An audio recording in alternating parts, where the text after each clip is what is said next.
Samajwadi party के प्रमुख अखिलेश यादव ने उत्तर प्रदेश के 9 विधानसभा सीटों पर उपचुनाव के लिए पार्टी के चुनाव चिन्ह साइकिल पर Indian national developmental inclusive alliance यानी इंडिया के उम्मीदवार उतारने के ऐलान के बाद गुरुवार को कांग्रेस के साथ एकजुटता दिखाते हुए सोशल मीडिया पर कांग्रेस नेता राहुल गांधी के साथ अपनी एक तस्वीर साझा की और कहा, दोनों दलों ने संविधान, आरक्षण और सौहार्द को बचाने का संकल्प लिया है। यादव ने सोशल मीडिया मंच एक्स पर कहा कि हमने ये ठाना है, संविधान, आरक्षण, सौहार्द बचाना है, बापू बाबा साहेब लोहिया के सपनों का देश बनाना है।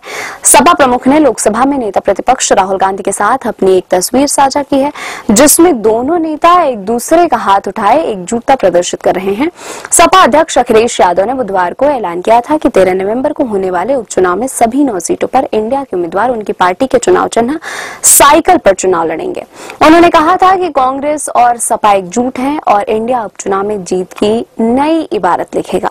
सपा ने 9 में से 2 सीटों गाजियाबाद और खैर इंडिया में उनके सहयोगी कांग्रेस को दी थी, लेकिन अटकलें हैं कि कांग्रेस उपचुनाव लड़ने के इच्छुक नहीं है। यादव ने एक्स पर कहा था कि बात सीट की नहीं, जीत की है। इस रणनीति के तहत इंडिया के संयुक्त प्रत्याशी सभी 9 सीटों पर समाजवादी पार्टी के चुनाव चिन्ह साइकिल के निशान पर चुनाव लड़ेंगे। उन्होंने कहा था कि कांग्रेस पार्टी के शीर्ष नेतृत्व से लेकर बूथ स्तर तक के कार्यकर्ताओं के साथ आने से समाजवादी पार्टी की शक्ति कई गुना बढ़ गई है।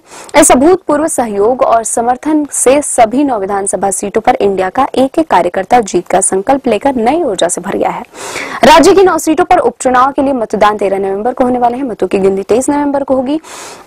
जिन विधानसभा सीटों पर उपचुनाव होने वाले हैं उनमें कटेहरी, करहल, मीरापुर, गाजियाबाद, मझवा, सीसामऊ, खैर, फूलपुर और कुंदरकी शामिल है।